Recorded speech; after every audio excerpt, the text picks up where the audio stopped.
चंद्रशेखर साहब पर जो हमला हुआ, इसको सिर्फ हमला के तौर पे नहीं देख रहे हम लोग, उसको समझ रहे हैं एक सोच, इस देश की घटिया सोच, इस देश की ब्राह्मणिकल सोच, जो यहाँ के anti Dalit, anti women, anti Muslim, anti Adivasi है। ये इस बात को साबित करने की हमको साबित करने की जरूरत नहीं है, साफ साफ यहाँ इस देश के प्रमाण बता रहे हैं।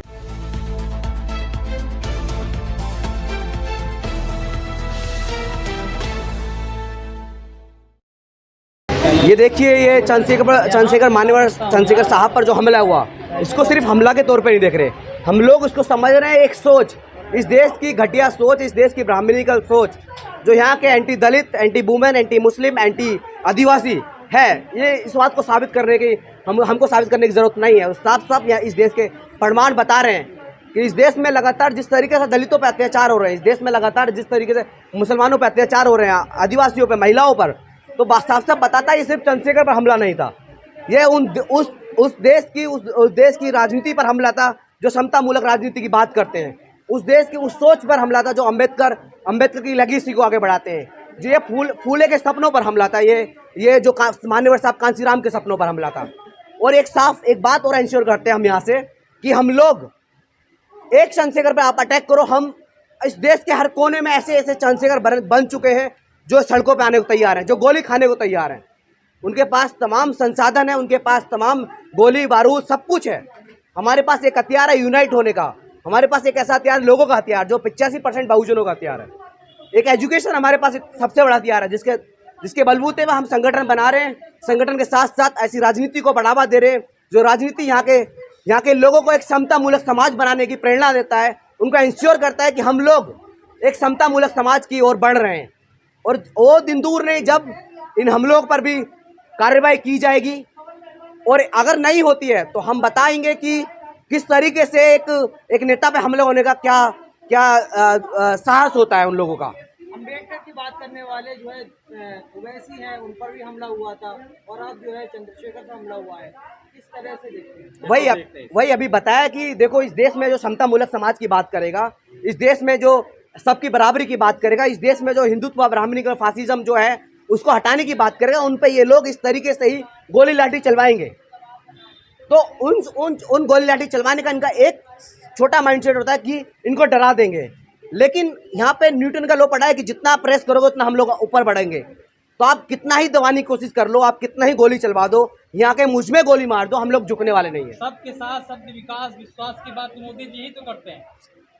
बात करने और बात एक्चुअल में ग्राउंड पे क्या हो रही है उसको देखिएगा। आप अभी जाइएगा गांव में, देहात में, पूछिएगा कि किस तरीके से सबका विकास, ये सबका साथ हो रहा है। ये चंद लोगों का साथ और सबका विनाश की ओर जो राजनीति कर रहे हैं ये लोग। मैं तो पूछना चाहता हूँ कि आप सब मीडिया साथियों से कि सच में इस देश के 11% लोगों से छोड़ के क्या किसी का विकास हो रहा है? कोविड के दौर में देखिएगा, जब कोविड था, हम लोग, यहाँ के मजदूर लोग, यहाँ के ऐसे किसान लोग रो रहे थे, यहाँ से इतना पुलिस अलग से उन पर एट्रोसिटी कर रही थी। दिल्ली में आप तो दिल्ली का जर्नलिस्ट हो, आज से बेहतर कौन जानता होगा। हम लोग कोविड असिस्टेंस कर रहे थे यहाँ पे, तो हम भी अच्छे से ग्राउंड रिपोर्ट जानते हैं। तो उस वक्त कहाँ था विकास इनका? तमाम मजदूर मर गए, तमाम किसान मर गए, आज भी तमाम रेप हो रहे हैं महिलाओं के साथ, दलितों के साथ।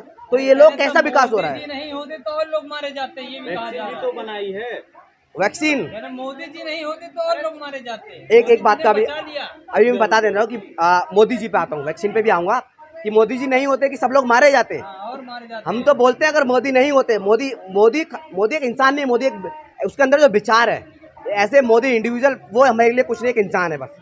लेकिन उसके अंदर जो सोच है, एक ब्राह्मणी का, हिंदुत्व, फासिज्म और टेररिज्म की जो सोच है, उस सोच को मैं समझाता हूँ किस तरीके से हो गई। देखो, एक हिंदुत्व फासिज्म जो एक पूरा टेरर है, किस तरीके से मैं एक्सप्लेन करता हूँ। टेररिज्म है वो अगेंस्ट किसके अगेंस्ट है? इन देश के ऐसे लोगों के अगेंस्ट। अब किसी पे बंदूक से हमला करना क्या हो सकता है बताइए? एक सोच के वेल प्लान के साथ किसी पे हमला करना क्या हो सकता है? क्या ये टेररिज्म नहीं है? इसको हम सीधा बोलते हैं ये हिंदुत्व टेररिज्म है, ये संघी टेररिज्म है, सनातनी है वो लोग, सनातनी टेररिज्म है। हम बोलते हैं साफ साफ कि किस तरीके से सनातन का आड़ लेके, सनातन वनातन कुछ नहीं होता, ये फालतू में प्रोपागेंडा है। किस तरीके से यहाँ के लोगों को भड़काया जा रहा है। ऐसे से हम जैसे स्टूडेंट्स को, मेरे साथ वाले बहुत सारे स्टूडेंट हैं जो हर दूसरे ने ऐसी कम्युनल बातें करते हैं। हमको ऐसी सोच पे भी घिन आती है कि तुम दिल्ली यूनिवर्सिटी होने के बावजूद भी तुम इस तरह की बातें करोगे। तुम्हारा पढ़ना लिखने का क्या मकसद हुआ? बहुत सारे लोग कह रहे हैं कि चंद्रशेखर आजाद ने फर्जी हमला करवाया था। अरे वाह, कौन? अब देखिए कौन वो बहुत सारे लोग हैं। मैं तो देखना चाहता हूँ कि उन लोगों की पूछिएगा पहले, उन लोग कौन सी पार्टी से ताल्लुक रखते हैं, कौन सी जाति से ताल्लुक रखते हैं, वो साफ साफ पता चल जाएगा कि ये लोग कौन है वो जो ये चीज़ कह रहे हैं। कि भला कोई व्यक्ति जो इतना संघर्ष में अपने योगदान को समझता है, ऐसा व्यक्ति जिसने पूरे एक कॉमन स्टूडेंट को इतना कुछ बोलने के लिए तैयार किया, वो जैसे कितने हजारों लाखों स्टूडेंट्स, हजारों लाखों ऐसे आम जनता है जिनको तैयार किया, वो अपने आप पर गोली चलवाएंगे? उनको क्या लोकप्रियता की कमी है? वो जहाँ भी चले जाते हैं वहाँ लाखों हजारों की भीड़ हो जाती है। सुरक्षा लेने के लिए किया। अरे सही बताऊँ ना, हम लोगों को सुरक्षा की जरूरत नहीं है, लेकिन आज जब स्थिति ऐसी हो गई है कि कम से कम हमारे नेताओं को तो सुरक्षा मिलनी चाहिए। कम से कम जो लोग जो इस मूवमेंट को सबसे आगे आके सबसे पहले इस देश में जहाँ भी एट्रोसिटी सबसे पहले चंद्रशेखर आजाद साहब पहुँचते हैं, कम से कम उन लोगों पे तो सुरक्षा होनी चाहिए। अब अचानक से सुरक्षा का ख्याल कहाँ से आ गया? ये तो प्रोपागेंडा है साफ साफ। हाँ जी, बीजेपी से मिल जाएगी, सुरक्षा मिल जाएगी आपको? उम्मीद है। वाह, बीजेपी जो पार्टी है उससे हमारा सीधा कॉन्ट्राडिक्शन है। हम लोग हर पार्टी से अलायंस करने को तैयार हैं इस बीजेपी को हराने के लिए। एक किसी को भी वोट दे दो, लेकिन बीजेपी को इस सत्ता में लाना फिर से एक जो एकदम खुले रूप से टेररिज्म को अपने देश में आमंत्रित करना होगा। आप देखिएगा रामनवमी पे, हनुमान जयंती पे किस तरीके से वही लोग बंदूकें लेके, नंगी तलवारें लेके इस देश की सड़कों में मार्च करते हैं।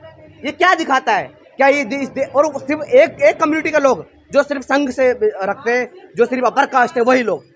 मैं अपर कास्ट की उन सोच को यहाँ से क्रिटिसाइज कर रहा हूँ, यहाँ से बता रहा हूँ।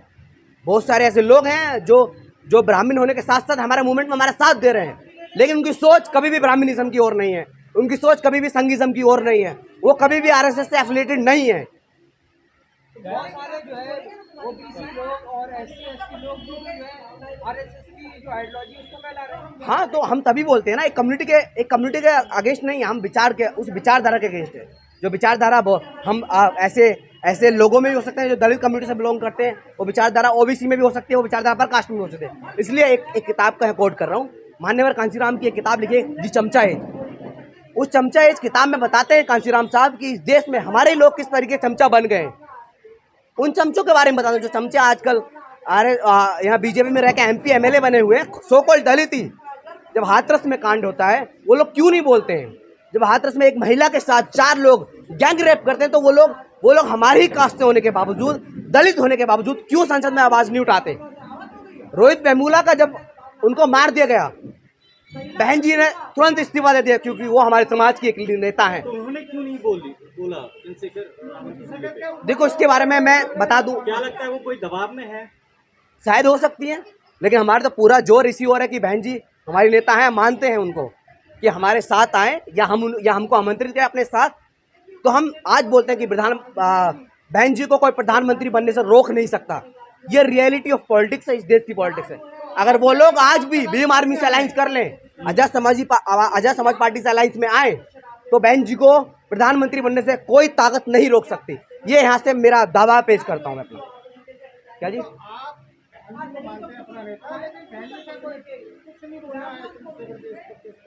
देखो, क्या पता कुछ दबाव में हो, क्या पता ऐसा कुछ। सवाल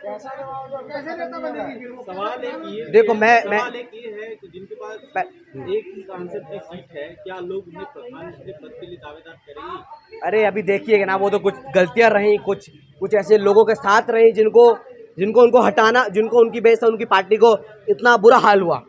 वो पार्टी आज भी वोटिंग रेट से देखिएगा, वो आज भी बहुत बड़ा अपना वोट होल्ड रखती है। वो आज भी नेशनल पार्टी है। क्या जी? देखो, यहाँ पे क्लियर कर दो, ये बहुत, हाँ, इसमें ठीक है, मैं आपका जवाब दे देना चाहता हूँ यहाँ पे सारे जर्नलिस्ट भाई का, कि बोला कि बहुजन समाज आज भी भ्रमित है। बहुजन जब वर्ड आ जाता है ना, तो उसके साथ ही पता चलता है कि हम the power of united peoples, वही आता है। बहुजन समाज कभी भ्रमित नहीं हो सकता। बस उनको अभी ऐसे मूवमेंट की जरूरत है जो मूवमेंट हम कर रहे हैं, क्योंकि चेतना की जरूरत है। एक मिनट, चेतना की जरूरत है। अगर आम जनता में जिस दिन चेतना जाग गई, उस दिन उस चेतना को, वो चेतना ही काम आएगी जातिवाद के खिलाफ लड़ने के लिए, इस जातिवाद या ऐसे मनुवाद के से लड़ने के लिए, मंदिर से लड़ने के लिए, राम से लड़ने के लिए। बीएसपी तो बीजेपी की मीटिंग करा रही है आजकल। बीएसपी बीजेपी की बीटिंग। अब कहने को कुछ भी कहते हो, लेकिन एक्चुअल में रियलिटी अच्छे हैं, जानते हैं, बहुजन पॉलिटिक्स जानते हैं कि अगर ऐसा हुआ तो हम उनको तुरंत नकारेंगे, हम लोग उनको कभी अपना नेता स्वीकार नहीं करेंगे। सीधा बोल रहे हैं। आप कह रहे हैं राम से लड़ने के लिए, क्या आप धर्म युद्ध चाहते हैं? अब इसका जवाब बहुत अच्छा जवाब दिया। इसका जवाब मैं बहुत दिन से सोच रहा था कि कोई तो पूछे, कोई तो इसका जवाब दिया जाए। आप जो इस बीजेपी बोलते राम राज्य आ गया, राम का राज्य आ गया, अगर राम राज्य में जो अभी देख रहे हो, एक मिश्रा ने एमपी में बीजेपी का नेता होने के बाद एक आदिवासी पे पेशाब किया, तो यही राम राज्य है। अगर यही राम राज्य है तो ऐसे राम को नकारते हैं, ऐसे राम में हम लात मारते हैं। दूसरी तरफ उसी आदिवासी को पैर धोया है, वहाँ के मुख्यमंत्री ने सम्मान किया है। हाँ, इसका भी जवाब है। इसका एकदम हम बताते हैं इसका कि देखिएगा उनके घर पे बुलडोजर पहले, चला है। हाँ साथ साथ देखिए वो बुलडोजर चलाने के बाद उनका परिवार कहाँ है? अभी मस्त रह रहा होगा किसी बीजेपी के गेस्ट हाउस में, रो रही हैं। आप देखिएगा मीडिया में दिखावा कुछ और करने के लिए, क्योंकि उनको अपना पॉलिटिक्स भी चमकाना है ना। इलेक्शन नजदीक है, 2024 का इलेक्शन, ये भी देखिएगा, क्योंकि जब पॉलिटिक्स समझते हैं, ऐसे पॉलिटिक्स ओवरऑल पॉलिटिक्स समझते हैं, तो उसके कई दावेदार, उसके कई पेजेस होते हैं, उन पेजेस के थ्रू निकलना पड़ता है। ब्रज आज जो उसका नाम भूल गया, मिश्रा उसका लास्ट में प्रवेश शुक्ला सॉरी, तो उसका घर टूटवा के वो क्या कहना चाहता है कि हम बुलडोजर की पॉलिटिक्स कर रहे हैं। हम यहाँ से बोल रहे हैं कि बुलडोजर की पॉलिटिक्स को ये बिल्कुल एकदम गैर संवैधानिक है। बिल्कुल यहाँ के जो डेमोक्रेसी, जो अम्बेडकर का सपना, जो भगत सिंह का सपना था, जो फूले का सपना था, सपने की नींव का जो भारत था, उस भारत के एकदम अगेंस्ट बुलडोजर राजनीति है। आप जिस तरीके से बुलडोजर चलवा के दिखा देना चाहते हैं कि हम लोग घर टूटवा देंगे, हम लोग ये कर देंगे, ये एकदम आम जनता के उस ऐसे डेमोक्रेटिक लोकतांत्रिक देश के अगेंस्ट है। इसको हम एकदम यहाँ से दावा करते हैं कि इसको खत्म करें। और उस जो वो था, उसमें SC ST एट्रोसिटी के साथ अब तो आने से लग गई है, लेकिन पहले तो उसको तुम पालते हो, उसको इतना धूर्त बनाते हो कि वो ऐसे हरकतें करे। अगर तुम्हारी पार्टी का आज मैं बोल रहा हूँ कि मेरी पार्टी का कोई नेता होगा, तो हम उसको इस तरीके से ट्रेन करते हैं कि आगे जाके या कहीं भी किसी भी तरह अपने संवैधानिक मूल ना भूले, अपनी समतावादी सोच ना भूले। इसका मतलब ये दिखाती है कि बीजेपी एकदम एंटी डेमोक्रेसी है, एंटी कॉन्स्टिट्यूशन है। जिस राम राज्य की कल्पना बीजेपी करती है मध्य प्रदेश में, यूपी में, उसी राम राज्य के तहत तो उन्होंने दिया है सजा मैं अपने ही व्यक्ति को। मैं यूपी से आता हूँ, यूपी मद्रास जिला से बिलोंग करता हूँ। मैं बता देना चाहता हूँ कि जिस तरीके से बोल रहे हैं कि राम राज्य में बुलडोजर जायज़ है, तो हम फिर से बोलेंगे कि हमको राम राज्य चाहिए ही नहीं। हमको ऐसे राम राज्य को फिर से हम लात मारते हैं कि अगर बुलडोजर ये देश राम राज्य नहीं है, ये देश एक डेमोक्रेटिक देश है। इस देश की अपनी कुछ वैल्यूज़ हैं। ये देश कभी धार्मिक देश नहीं हो सकता। ये देश सेकुलर देश है, उसको समझिए। 24 में भाजपा की तरफ जाएंगे या कांग्रेस? कौन? आप लोग भीम आर्मी। आपको मेरा इतना कॉन्वर्सेशन से पता चला होगा अच्छे से। आपका सवाल जो मैं थोड़ा हंस देता हूँ कि ये सवाल किस तरह का वेग सवाल है कि हम बीजेपी की ओर जाएंगे। हमारी अपनी खुद की एक इंडिपेंडेंट अम्बेडकराइट राजनीति है, जो हर किसी को चमकाने, हर किसी को जवाब देने के लिए जवाब देने पर मजबूर करती है। हम लोग देखते हैं आगे राजनीति तय करेगी, लेकिन बीजेपी के साथ और संघ के साथ कभी पॉसिबल हो ही नहीं सकता। और जिस दिन ये आएगा उस दिन ये बीमारी नहीं रहेगा। सवाल एक ये भी है कि नेता हैं। हाँ, तो बोलते अभी वो कांग्रेस साथ जाए ना जाए वो हमारे नेता लोग तय करेंगे, कोर कमेटी तय करेगी। हाँ, हमको लगता है कि सच में मतलब एंटी बीजेपी एक फ्रंट तैयार होना चाहिए। एक ऐसा कौन बहन जी का ठेका नहीं ले रखा हमने। मैं भीम आर्मी से हूँ, मैं भीम आर्मी छात्र संघ दिल्ली यूनिवर्सिटी का अध्यक्ष हूँ। एकदम इस देश का नागरिक भी हूँ। जो लोग इस देश की सत्ता में बैठे हैं उनसे मेरा सवाल करना एक लोकतांत्रिक मेरी वैल्यू बताता है। इस देश का स्टूडेंट भी हूँ, एक छात्र नेता भी हूँ, एक नागरिक भी हूँ। तो जिस आर्थिक दंड की बात संविधान में कही गई है, उसी आर्थिक दंड को देने के लिए आपराधिक आर्थिक दंड देने के लिए उनके घर पे बुलडोजर चलाया जाता है। ये कैपिटल पनिशमेंट में नहीं आता, मैं बोल देना चाहता हूँ। कैपिटल पनिशमेंट बुलडोजर कौन से संविधान के कौन से अनुच्छेद में लिखा हुआ है? अपराधी के घर पे बुलडोजर चला जाए तो इसमें दिक्कत क्या? किसी अपराधी के घर पे? अरे लोकतंत्र किस लिए है पूछना चाहता हूँ। संविधान किस लिए, पुलिस किस लिए है, बताइए। बुलडोजर अगर तुम्हारा हुआ तो उसका मतलब संविधान नहीं है। बिना तुम कोई अपराधी है, अरे जेल में क्यों नहीं डालते उसको? फांसी दो, कुछ भी दो, कैपिटल पनिशमेंट दो। लेकिन बुलडोजर कहीं की राजनीति नहीं है, वो लोकतांत्रिक मूल्य खत्म कर दे। क्या दिक्कत? क्योंकि वो सिंपल एक लाइन में एक सवाल दे दूं कि ये एंटी कॉन्स्टिट्यूशन है। कॉन्स्टिट्यूशन में कहीं बुलडोजर नहीं लिखा हुआ, कहीं कुछ लिखा, तो सीधा लोकतांत्रिक भावनाओं के खिलाफ है। इसलिए हम इसका विरोध करते हैं।